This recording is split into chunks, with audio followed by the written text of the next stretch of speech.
wheel of the year has turned again. Once more, the Thanksgiving season has arrived. How shall we sing our song of gratitude now? For what shall we give thanks? For this moment, for friends near and far, for our breath, for love, for courage and clarity, for strength and delight, for laughter, for beauty, for the tables round which we gather, for the food we enjoy with friends seasoned with love and memory, for the sun and moon and stars scattered across the sky, for the trees who have seen so much and still stand proud, stretching themselves to the sky, for the bright voices of children, for the wisdom of elders, and their bright voices too, for actions that bless the world, for hard work that makes a difference, for music and art and celebration, for generosity, for compassion, for endurance, for hope, for joy. For all these things, we give thanks as we worship together.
Buenos días, mis amigos, y bienvenidos a la Unitarian Universalist Church of Berkeley. I'm Smiley, and I'm nervous. I'm nervous because this is the first time I have had the privilege of serving as your worship associate. Yeah. Thank you. Oh. However, I'm also standing up here with a great amount of good fortune, or a good amount of great fortune, I'm not sure, because I have surrounding me, front, sides, and back, all the way around, and you may not be able to see them yet, but there are a whole bunch of penguins. They're disguised as human beings. They happen to be my dear friends on the Worship Associates team, Reverend Michelle, all of you sitting in the sanctuary today, and all of you on TV. And I really appreciate that support, because what penguins do, when one of them is faltering a bit and having trouble getting a move on and maybe leaning over, they gently come in all around the penguin and help them and move them forward. So if I commence to listing to starboard a bit, I know you all will be there to hold me up, and I really appreciate you being my penguins. And I want to tell another story about support at UUCB. I stood at this podium, this lectern, about 12 years ago, and I was brand new to this church. And I was nervous then as well. I think I'd have gotten over it by now. I was nervous, and I finished my piece, and I turned around, and I walked backstage into the music room, and one of the most beautiful people on this earth was standing at the doorway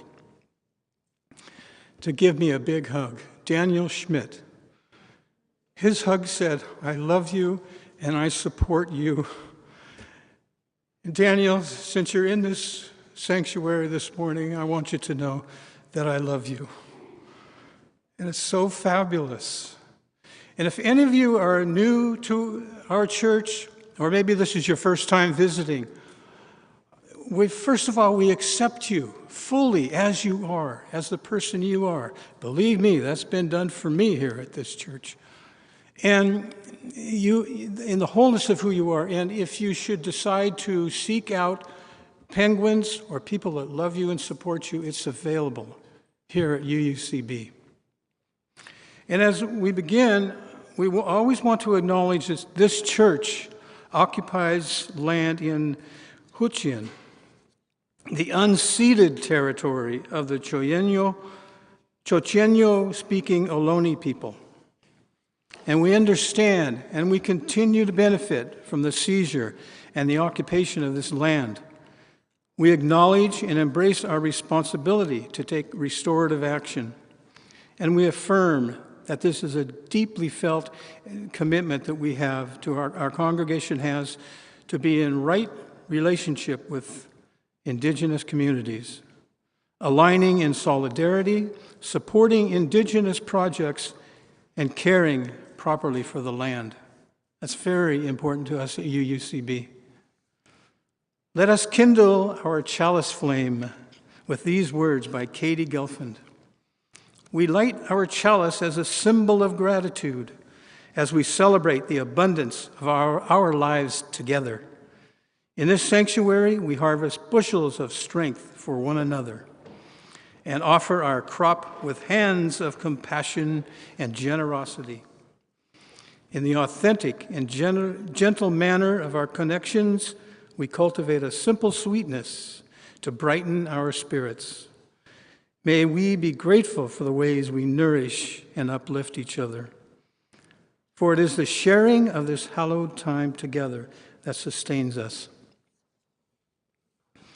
And now we wish to remind ourselves of some of the foundations of resilience.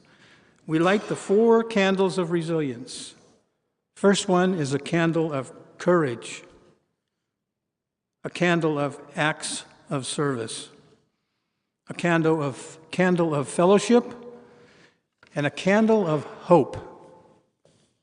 May we find and cultivate these foundations of resilience in ourselves and in one another. Now, please rise in body and spirit to join us in singing our opening song, For All That Is Our Lives. The words will be on the screen.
Please join me in saying our covenant.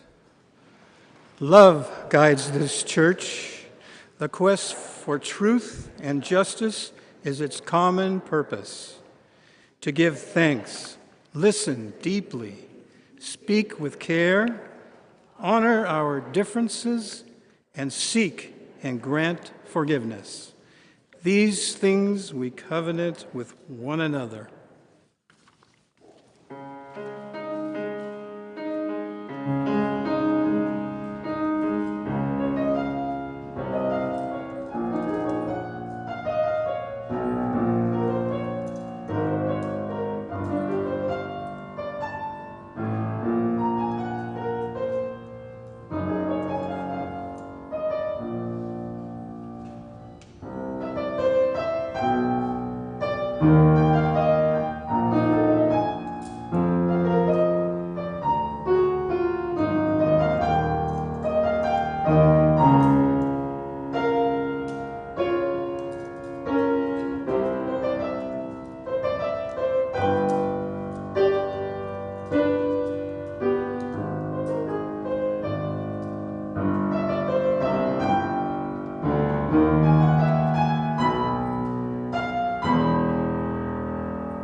I invite you to join me in body or in spirit if you are young of age or young of heart.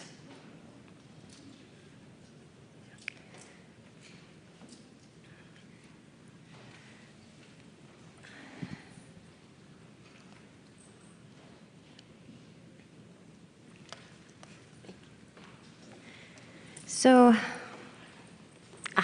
hi, Stella. I need a volunteer.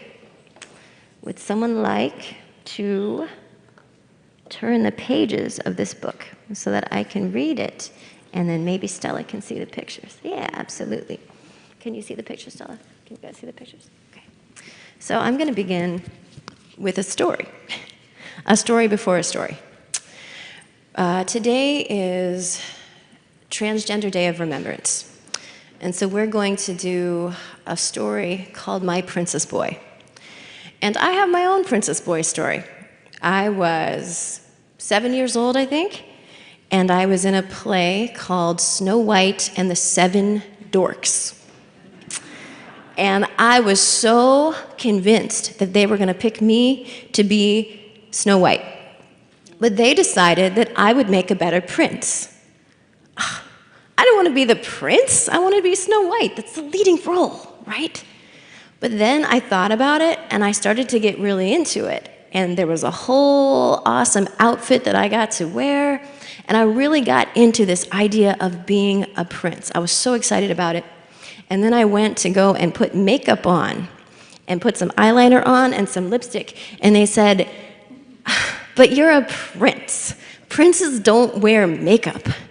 And I was like, "Well, why not? And haven't you seen Prince? Like Prince." Yes, I have just dated myself.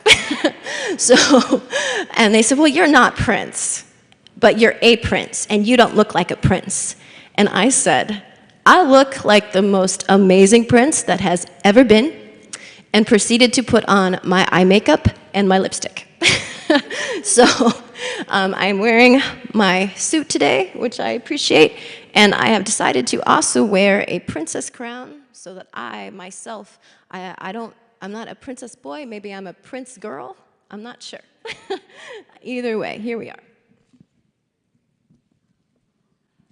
I'm sure my 3-year-old will be very excited when I pass this on to her when we are done. All right, so this is My Princess Boy by Cheryl Kildavis. My princess boy is 4 years old. He likes pretty things. Pink is his favorite color. He plays dress up in girly dresses. He dances like a beautiful ballerina. My princess boy has a cool brother. His brother plays baseball and soccer, and his brother dances with my princess boy. My princess boy loves his brother. My princess boy loves his dad. His dad tells my princess boy how pretty he looks in a dress. His dad holds his hand and tells him to twirl. My princess boy smiles and hugs his dad. My princess boy has play dates with boys and girls. He likes to climb trees in his princess boy tiara crown. When he plays dress up, he likes to change clothes a lot. He wears a green ballet leotard and dances with his friends. I love my princess boy. When we go shopping, he is the happiest when looking at girls' clothes. But when he says he wants to buy a pink bag or a sparkly dress, people stare at him. And when he buys girls' things, they laugh at him. And then they laugh at me. It hurts us both. Once, my princess boy wore a dress at his birthday party. He welcomed his friends to his home, and he said, "I am a princess boy." He put on jewelry, and he liked how pretty he looked, and waved his princess boy wand. And then, my princess boy was a princess for Halloween. He went trick-or-treating with his brother, One woman laughed at him because he was in a princess dress. My princess boy asked, "Why did she laugh at me?" I told him, "Some people don't think that boys should wear dresses. But a princess boy can wear a dress at his school, and I will not laugh at him. And a princess boy can wear pink, and I will tell him how pretty he looks.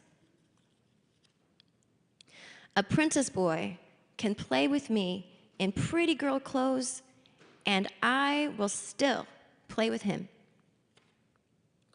If you see a princess boy, will you laugh at him?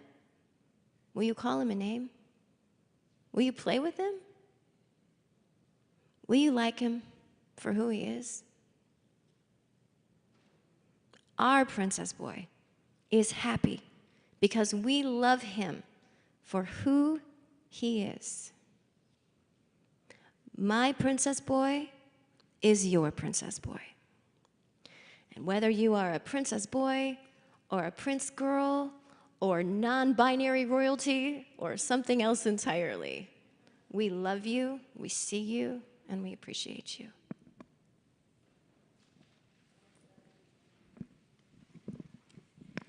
And Celebration Chapel, we're going to be doing blessing bags. So any remnants of those will be on the family ministry table, free to take as you like after church, and feel free to ask me about it if you have questions.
That was beautiful.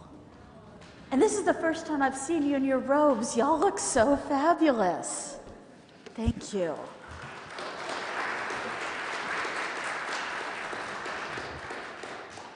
So today we're bringing into our service the Transgender Day of Remembrance, which is a holiday that happens every year. Never mind, I wouldn't call it a holiday.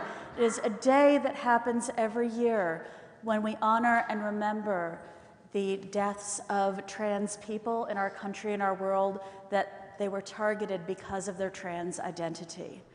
And if you don't recognize it yet, that is the trans pride flag that we have hanging over here today.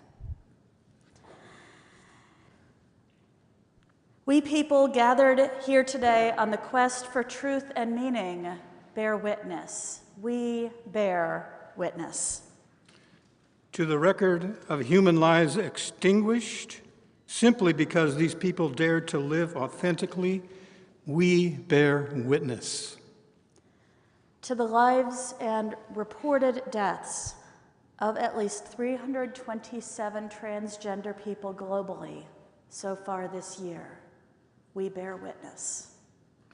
To the lives and reported deaths of 51 transgender people in the United States so far this year, we bear witness. To the unreported ones, uncounted ones, unnamed many, whose lives and deaths will only ever be known by the universe, we bear witness. In these times of heightened anxiety, we who are gathered here today reject the teachings of division and ignorance and commit to siding with love against hatred. We bear witness. Against closed-minded ideologies that excuse evil acts in the name of religion, we bear witness. Against any administration that seeks to fuel their rise to power by threatening the lives of transgender, genderqueer, and non-binary people, we bear witness.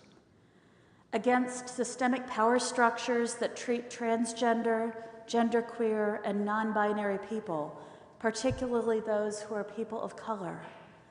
Against systemic power structures that treat them as being anything less than human, we bear witness.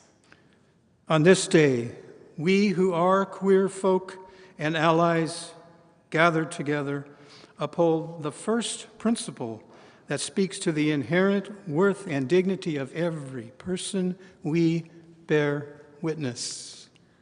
For those transgender, genderqueer, and non-binary people who are gathered among us today, we bear witness.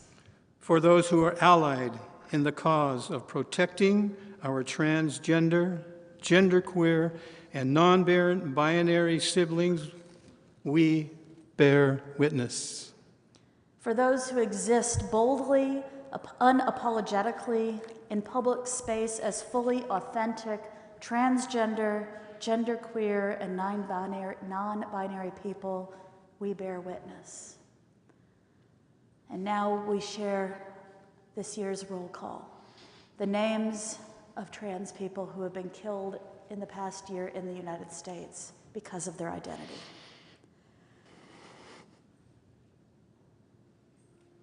Chris Blahar, Martina Caldera, Nikai David,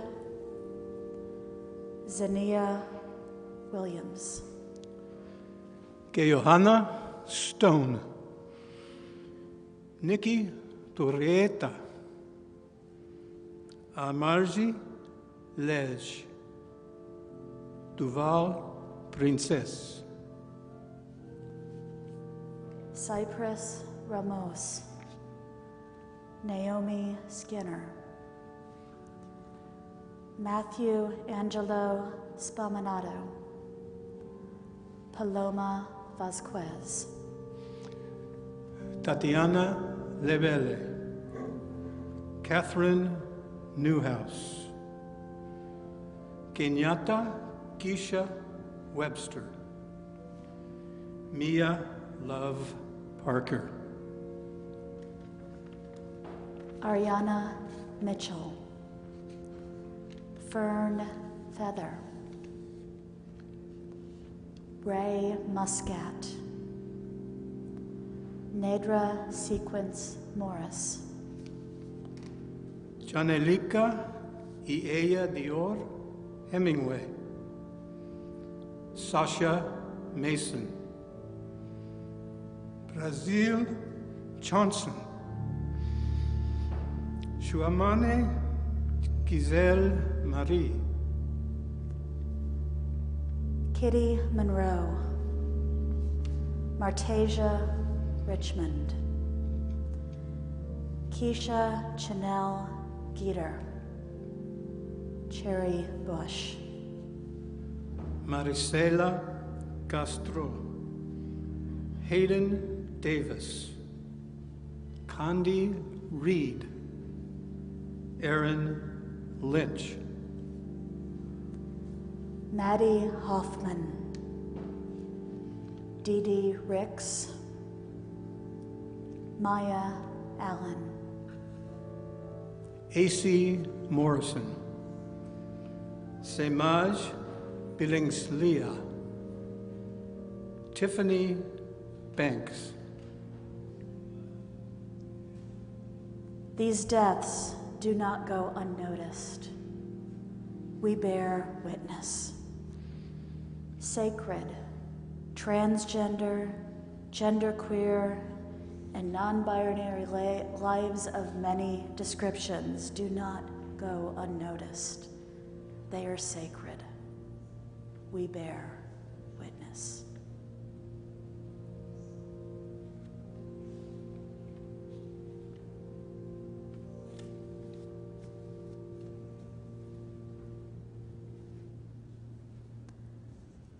Please join with me now in prayer with these words by trans UU minister Sunshine Jeremiah Wolf. Let us pray. Infinite love, help us face this day. Our hearts weep with fear of violence, of invisibility, of hatred. Open us to beauty and wholeness, to love and laughter.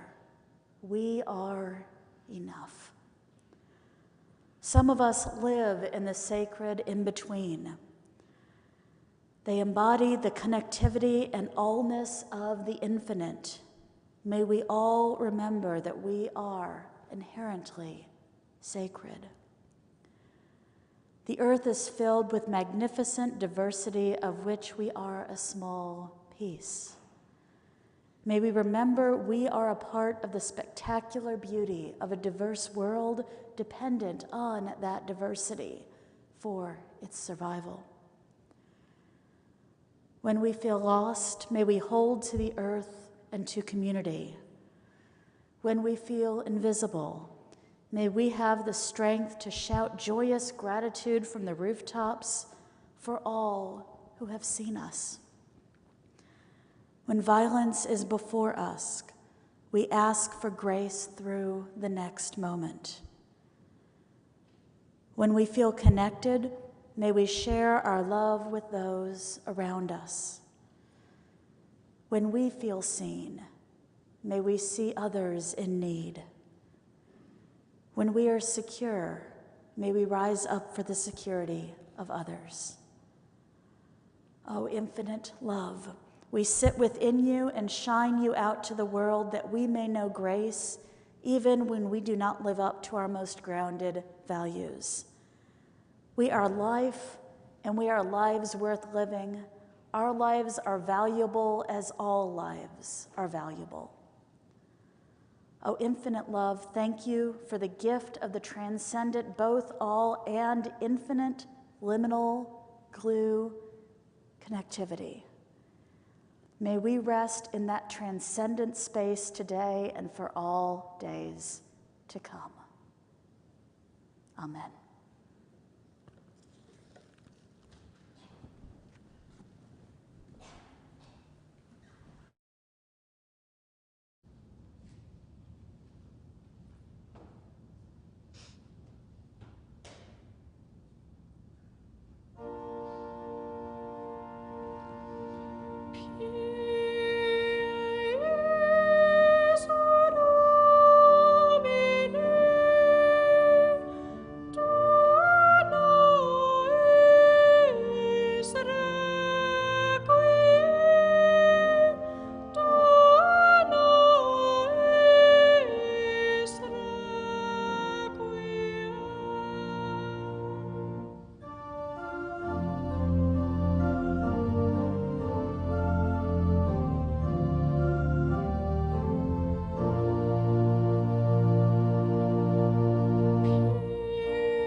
Dad, I've been afraid of you all my life. My 34-year-old daughter, Liz,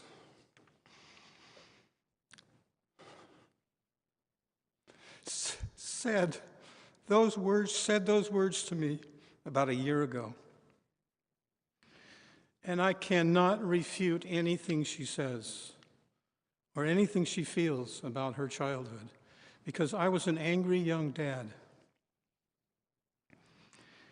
And being an angry young dad just happens to be the most significant imperfection I have ever had. And with a lot of work and a lot of continuing work for the rest of my life, it's also the source of my greatest gratitude that I got that information from her. And that's what I want to talk about today. I want to talk about imperfections, gratitude, and harmonizing the two. And I want to give you a hint about the harmonizing. It starts out difficult as it progresses towards more harmonious. I'll explain that more in a minute. And one of the things that is really helpful to me is that I can no longer disavow the fact that I made some tremendous mistakes as a dad. It's sitting on the table. I'm understanding the impact. And I'm going to give you another hint about what I want to talk about. The impact of what I've done is absolutely the most critical part of anything any imperfection, I knew that word, I don't want to say that word.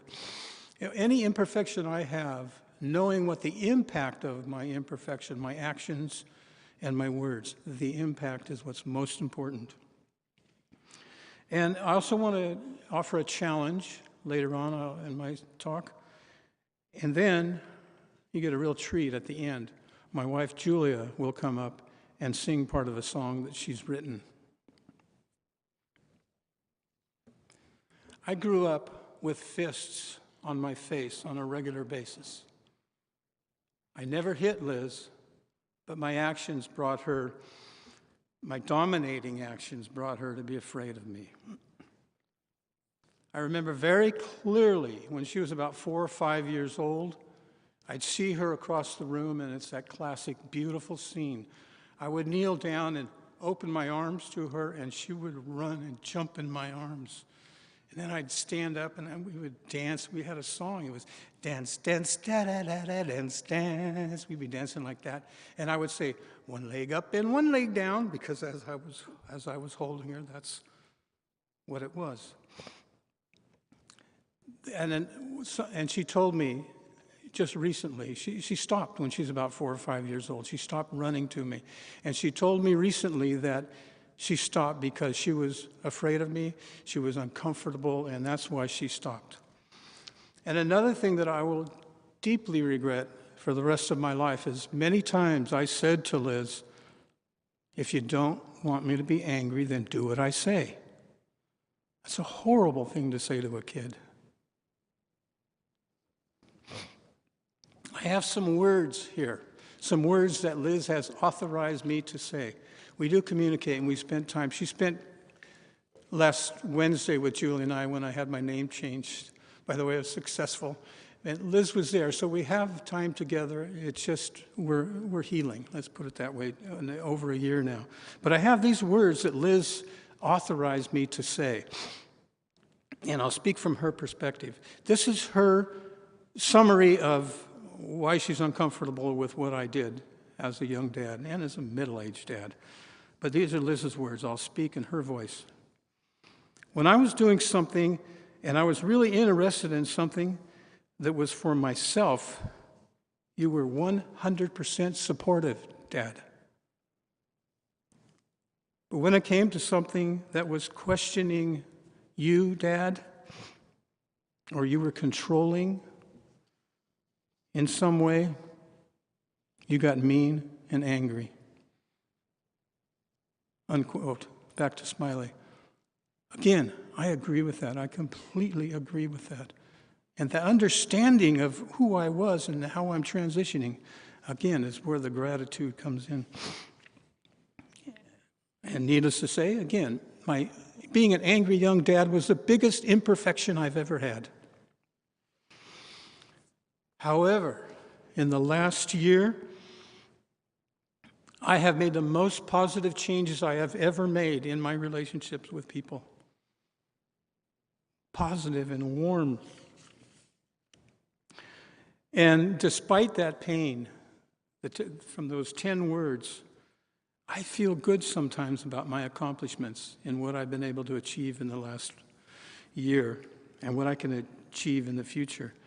And one thing that has changed dramatically in the last year is that I more closely monitor what I say to people. I'm a 6-foot-tall, white, entitled man, and I've had all the daggum privileges and advantages that, and more than anybody on this earth, we all know that. And what that has led me into is being entitled to say anything I want to say. And unfortunately, I did that with my daughter. I did that with Liz. And now, I watch what I say, and it feels so good on the inside. And this is a work in progress. Please don't let me misconvey what I'm trying to say. It's a work in progress. And one thing I have grown to love deeply, more and more and more in the last year, is to listen without saying anything. Just don't respond. Because I've so much all of my life being entitled, I've wanted to say, hey, I'm inside, I'm hearing someone talk, and I'm saying to myself, oh, what am I going to say after they're done? Oh, I hope they hurry up and finish. They're taking up my time by talking. I want to say something. And I would get all those images in my brain. And then I'd interrupt, or I would say what I want to say. And now I just love it. And my relationships with everyone I know has improved tremendously since I've been practicing or go on. It's amazing. And most of this has happened in the last year. I was doing some before. Liz hasn't completely changed me, mind you. Okay, and I've grown to deeply love listening and not responding. And I also have some comfort because, again, my biggest imperfection is on the table. It's being dealt with. I no longer can delude myself into thinking I was really a good dad. Horse manure. I was good in a lot of ways, but there are a lot of things that need to be repaired. And the reduction of my pain and working on my imperfections and interjecting gratitude has been absolutely amazing. And I want to throw up a gigantic, wait a minute now, hold on. This is not an overnight process. It is not a quick fix. I cannot say, oh, I was imperfect. Oh, I'm so sorry. Oh, I feel grateful about that. The learning, what's for dinner? It doesn't go that way. This is the most pain I've ever felt, and it's the most work I have to do to interject gratitude. Because it's fairly simple. I mentioned it earlier. There are two harmonies in music. One of them is dissonant, and one of them is consonant. Now, what kind of harmony is in a horror movie? Dissonant. Or when I try to play the piano, one or the other. The hills are alive. What kind of harmony is that? Consonant harmony. And the transition from honoring an imperfection and taking the learnings that I've got from that and interjecting gratitude, that is that's dissonant in the beginning. And little by little, it'll become more consonant. So I want to offer a challenge.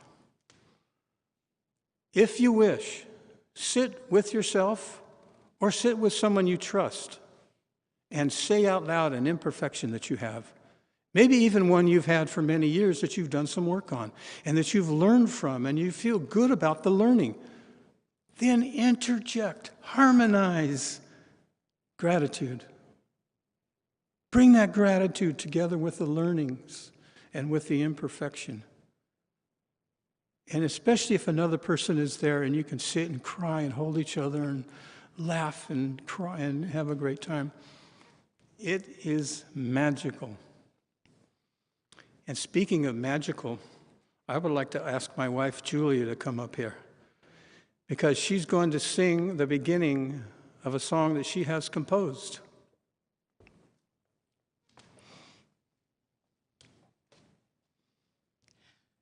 I've reached a state of perfection, been trying for oh so long, and now I'm perfect, perfect. Oh yes, I'm perfect at imperfection.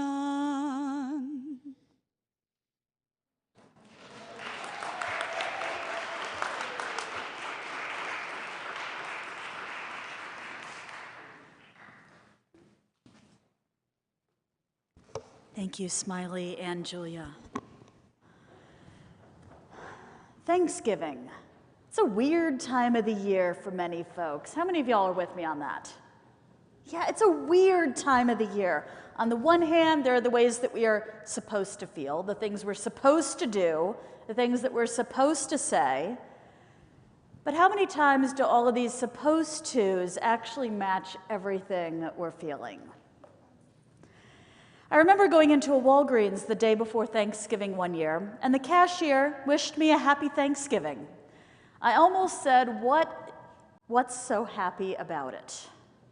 I caught myself. I didn't say it to her. She was just being nice. But it definitely gave me pause to check in with feelings that I may not have been acknowledging.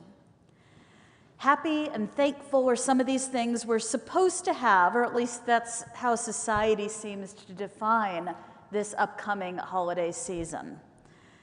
Today, though, I want to talk about gratitude, which is related, but it is its own different thing. So what is gratitude? Fundamentally, is gratitude innate or acquired? Is it nature or nurture or cultivated? So I wondered this as my daughter was growing up, and I spent a good bit of time nagging her as I was trying to teach her elements of, basic courtesy. Say please, say thank you, push in your chair, don't eat with your mouth open, things like this. Although I think I took it a bit overboard, because I remember one Halloween when she'd walk up to the door, wouldn't even say trick or treat, but the moment they'd open the door, she would go, thank you.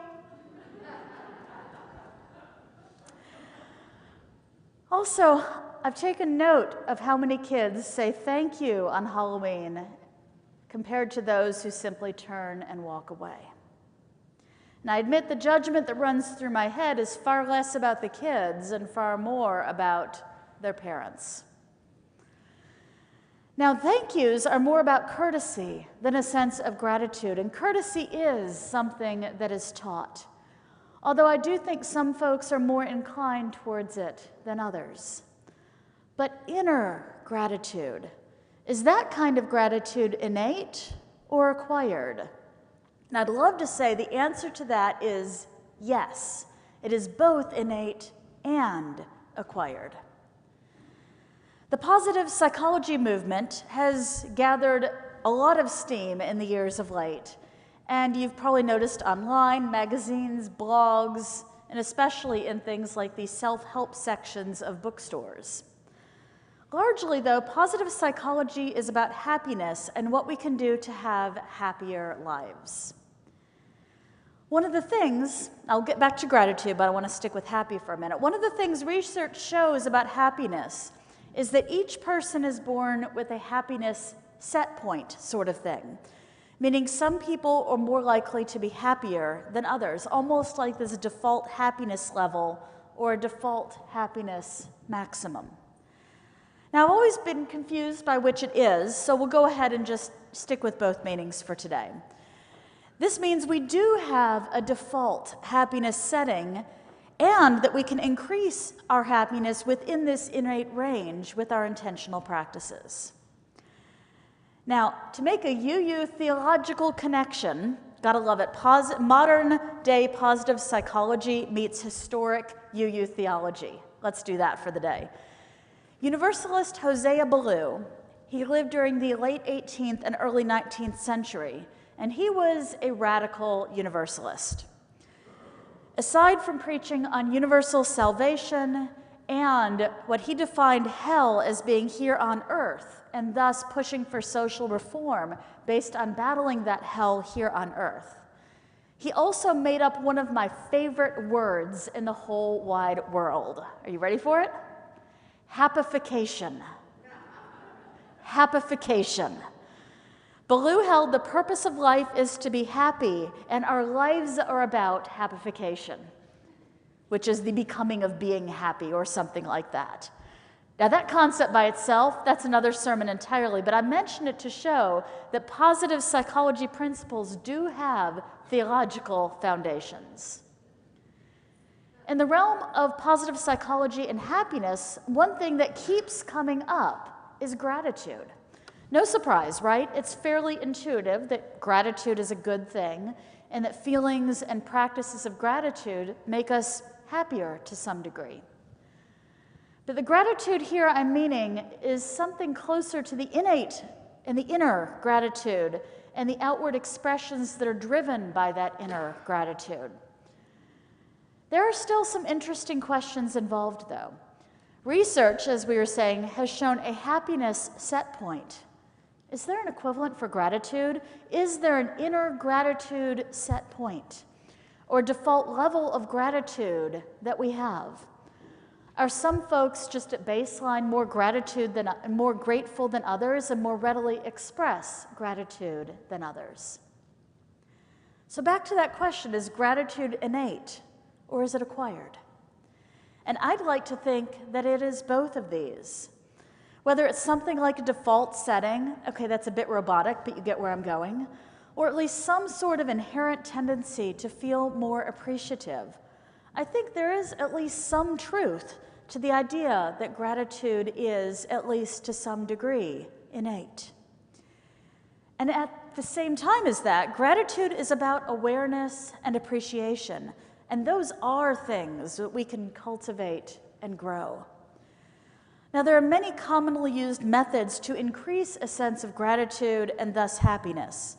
These are all over the practical side that you hear. Things like keeping a gratitude journal, writing gratitude letters, or perhaps it's gratitude phone calls or gratitude text messages. Those are fun too. Making conscious efforts to savor beauty and pleasure in our daily lives. These sound familiar, right? But back to the research that shows that folks who engage in these things report being happier, more satisfied, more grateful, all of these kinds of things. These things really work. But there's another side of it. That's maintaining these gratitude levels once we have experienced them. Because isn't it just so easy to go back? Okay, we get there, but then we go back to our regular defaults and back onto daily life cruise control. A few times in the past few years, I've gotten knocked over by some flu-like something, like really knocked over by it. In bed for a week, hardly able to eat, and feeling like death warmed over. Now, right after I start to get beyond it and get back on my feet, it is a monumental effort to get going. But after that comes the high. You know what I'm talking about? This energetic high when we are so tremendously grateful to feel healthy again, to have energy again, to be able to do these things that we just couldn't for those weeks. It feels so good, but even as I found myself appreciating it, I know what's going to happen because it's what always happens. I forget about that and go back to my default usual self. I lose the awareness and the gratitude for feeling baseline healthy and forget that it's a blessing. Have any of y'all felt that and been through that? Yes, I see a lot of nods. Now, sometimes with longer term conditions or chronic or permanent conditions, we're able to maintain a greater sense of gratitude and blessing. When I faced Guillain-Barré syndrome, a neurological condition that affected my nerves from about the waist down, I briefly lost the ability to walk and ended up facing nerve pain in my legs and feet constantly for a few years, and even intermittently ever since. This left me with a tremendous amount of appreciation. And even though I hold the rail as I navigate stairs, which will likely be something permanent, I often find myself grateful that I can go up and down the stairs, because I remember a good bit of time when I couldn't. And it's not infrequent that awareness flits into my head that I don't feel nerve pain in my feet, and I feel grateful for that moment of awareness. There are actually 3 kinds of gratitude, and I've actually just touched on a few of them, and that's aside from that general courtesy. There's deprivation-induced gratitude, that high after we've been sick. There's the usual day-to-day sort of gratitude, and then there's this extra cultivated gratitude, like from those gratitude journals and awareness raising and such. And aside from temporary happiness highs, the purpose of the extra cultivated gratitude is to actually increase our usual day-to-day gratitude, increase that everyday ongoing gratitude, and maybe even notch up our set point. Because I think that gratitude baseline is changeable. I actually think the happiness one is too, even though I differ from the research on that one. And during times when we've got a lot going on and a lot of things getting thrown at us, especially during a busy time like the American holiday season, having a counterpoint like gratitude does make for a nice balance.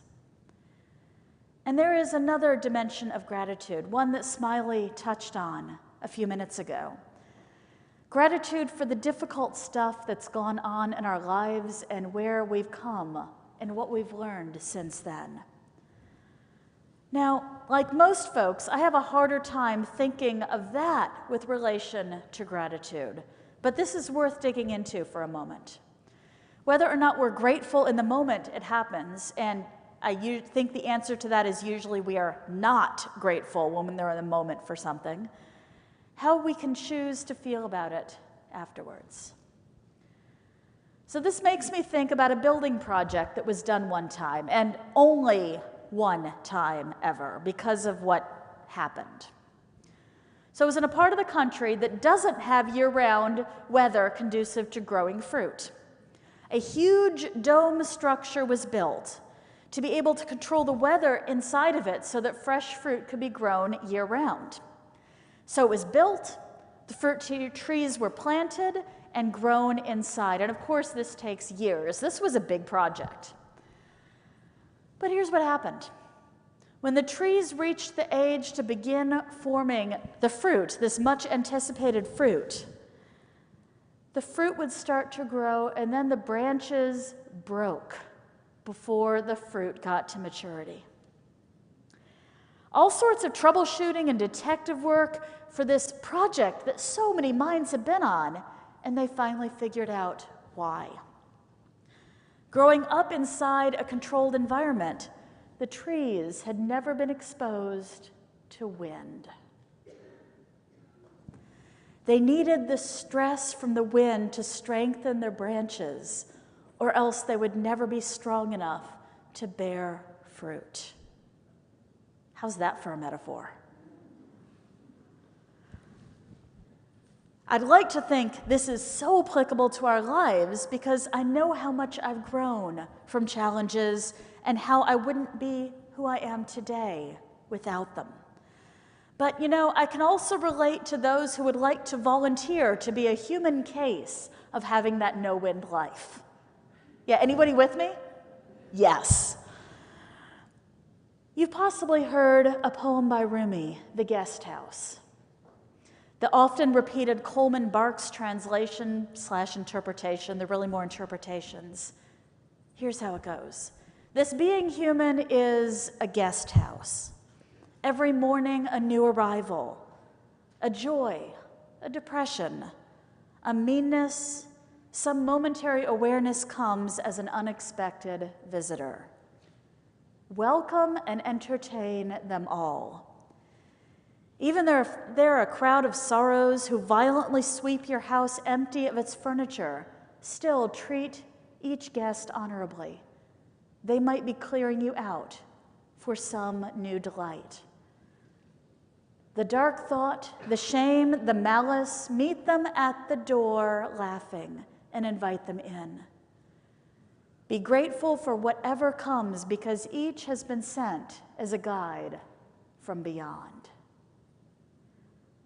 Now, how's that for a gratitude challenge? And Rumi doesn't talk at all about enjoying them when they're sweeping your house of all of its furniture, because that's no fun. Now, I admit, relating to an acronym you might have heard some version of, AFGO, A-F-G-O, another growth opportunity. Or the infamous learning experiences. I admit stomping around and grumbling when these come along, but still, in retrospect, is it possible to choose to be grateful for them? That's where gratitude comes in. Now, to be clear, this choosing is totally different from condoning the windstorms that happen to us and the causes of those windstorms. I'm not saying that. That's another matter entirely. This is about our own changes and growth that comes with it, our choice about how we will look back on the experiences, which hopefully is from a present perspective. Gratitude is a choice. It's a choice that we can go about cultivating. So how might that look? So I helped to facilitate a retreat once, and my co-facilitator proposed a totally weird-sounding activity. She wanted us to close with some intentional gratitude. Okay, skeptic. But since she had deferred to me for a bunch of the other decisions, I kind of had to say yes to it. So the activity went like this. We had a sheet of paper for each participant. And at the top of the sheet was what I appreciate about Katya is. And then the rest of the sheet was blank. Or everybody's name on there. Okay, and did I mention that we had to go around and we were required to write something on everyone's sheet? Every single one of us? Well, we did it. And from the looks on other faces as they were scrutinizing each sheet and deciding what to write, I wasn't the only skeptic in the room. But you know, here's the thing. In the end, when we shared them, they felt great. It felt great to see what other folks had written, and I admit that I read a good number of times my sheet after that. But you know, it also felt great to see how folks lit up with the gratitudes that were written about them. And the activity in the end, it was contrived and it was forced. And there was groaning and there were eye rolls. But you know, in the end, that didn't matter. The gratitude, both giving it and receiving it, it felt great. So maybe there is something to these cultivated gratitude practices, says this skeptic. This is one of the ingredients of resilience. And we talk a lot about resilience here. Gratitude, choosing gratitude, is an ingredient of resilience. Now, I have a related holiday practice, and I'm almost done. I have a related holiday practice that I'd like to share with you, one that helps me get through holidays every year, especially through family gatherings and interactions that may not be, ideal. So here's my motto for the holidays that I recommend. Greater happiness through lower expectations. No, seriously, greater happiness through lower expectations. Figure out what it is you expect and what you hope for. Be realistic about it. Then you can be grateful for that when it happens, because it's really focusing on that gratitude rather than disappointment about all sorts of other things. Because your well-being and your happiness is your choice. I can't even begin to count the number of holidays and family gatherings this has helped to get me through, to not depend on others for my own well-being. Even if the expectation was just being able to have a couple of hours each day to read through a new book by my favorite author while slogging through the rest. However it might get through, find what that is that you can be grateful for. Gratitude is a choice. It is a food that nourishes our souls. And whether it's nature or nurture or both or something else entirely, it is something that is only on the inside of us and under no one's control but your own. May you ever be able to find and choose gratitude in whatever form that may be, in whatever spiritual practice you may define it as. May you be able to find it this holiday and in the days to come. Blessed be. Thank you. See, gratitude.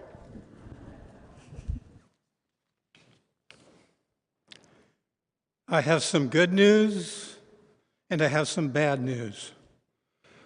The good news is there are members of UUCB who have a lot of money. The bad news is it's still in their pocket.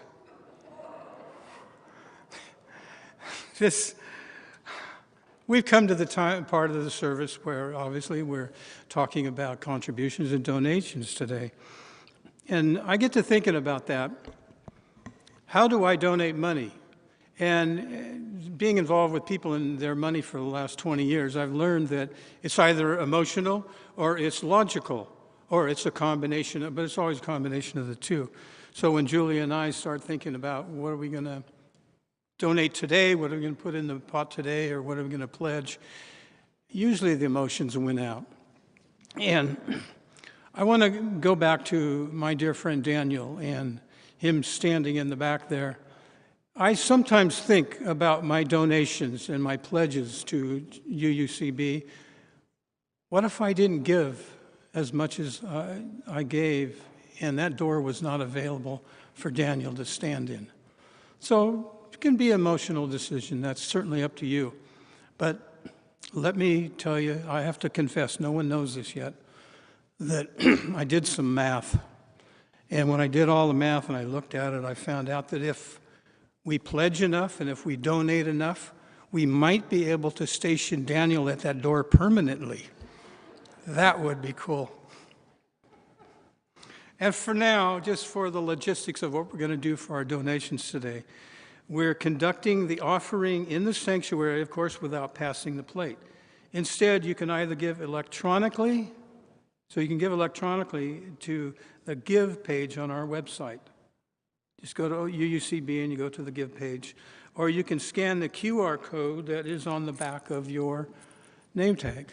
Scan that code and you can give that way. Or you can put a donation in an envelope. There are envelopes in the pew in front of you, except the people in the front row, obviously. Turn around, real easy, you can pull them out of there. And the pew in front of you, and then write your name on it. And the important part about writing your name on it is it'll be noted as a tax donation. And you do need a certain a notice from the church, so put your name on it so that you can, or put my name on it. I'm not really picky about that.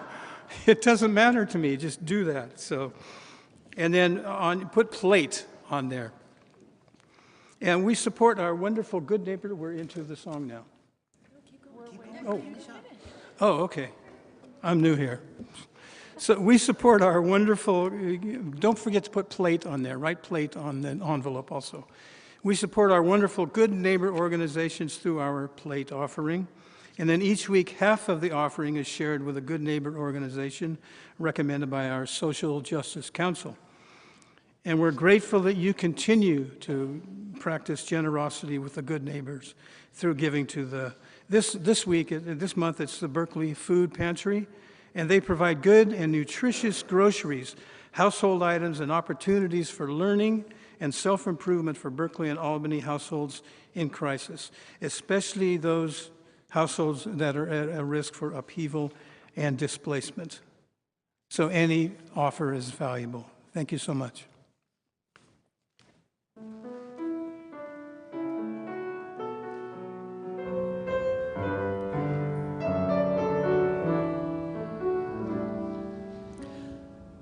There are places I'll remember all my life, though some have changed, some forever, not for better. Some have gone, and some remain. All these places had their moments with lovers and friends. I still can recall. Some are dead and some are living.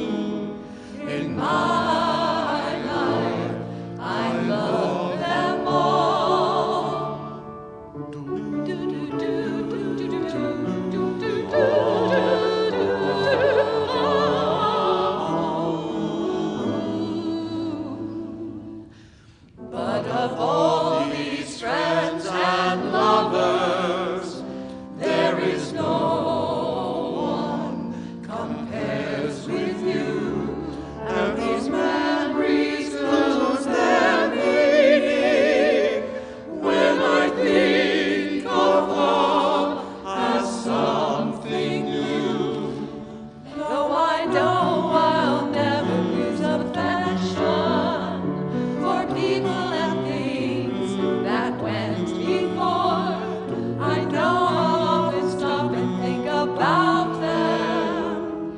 In my life, I love you more. Though I know I'll never lose affection for people and things that went before, I know I'll always stop and think about them. In my life, I love you more. In my life, I love you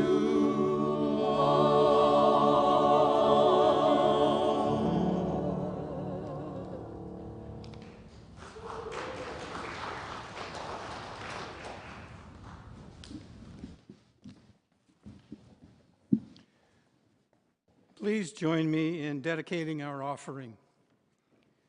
We dedicate our offering and ourselves to the mission of this congregation, to create loving community, inspire spiritual growth, and encourage lives of integrity and service. Thank you. All right. Got a couple announcements for you. There I am. Got a couple announcements. We'll sing, and then we'll let you go. How about that? We got fun stuff coming up this week. We will be hosting a Thanksgiving Day potluck. If you have not yet, please sign up in the atrium for it. Ann Harlow will have a sign-up sheet of some sort there. Doors will open at noon for social hour, snacks, and games. There'll be a worship service in the fireside at 1. You are welcome to come for that, even if you don't stay for the meal. And then dinner, buffet around 2 p.m. And of course, if you want to stay for cleanup, that's always welcome. The next day, as a counterpoint to the Black Friday shopping frenzy that happens, we will have a free Friday event here, 10 to 2. You can bring stuff, you can take stuff. There's no money involved. No need to bring stuff to take stuff. No need to take stuff to bring stuff. You get it? Yes. And today I heard there is pizza and salad available for a light lunch in the social hall after church. Just so heard a rumor. All right, why don't we sing a Thanksgiving song to close out? Come, ye thankful people, please rise in body or in spirit. The words will be up on screen.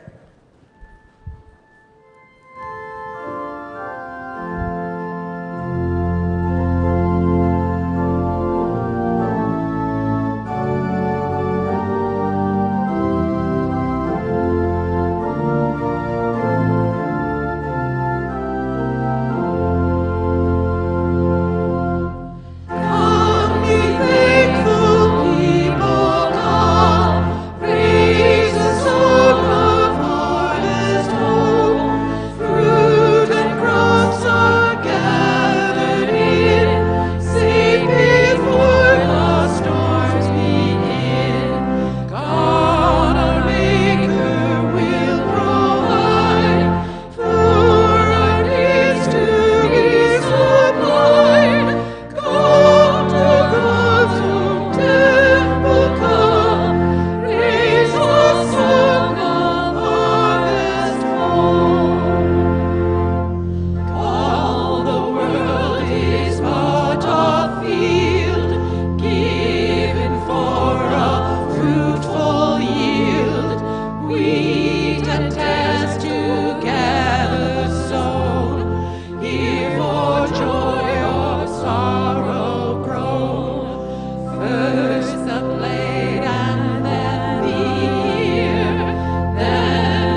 Please be seated.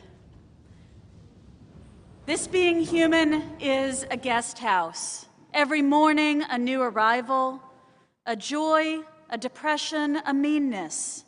Some momentary awareness comes as an unexpected visitor. Welcome and entertain them all. Even if they're a crowd of sorrows who violently sweep your house empty of its furniture, still treat each guest honorably.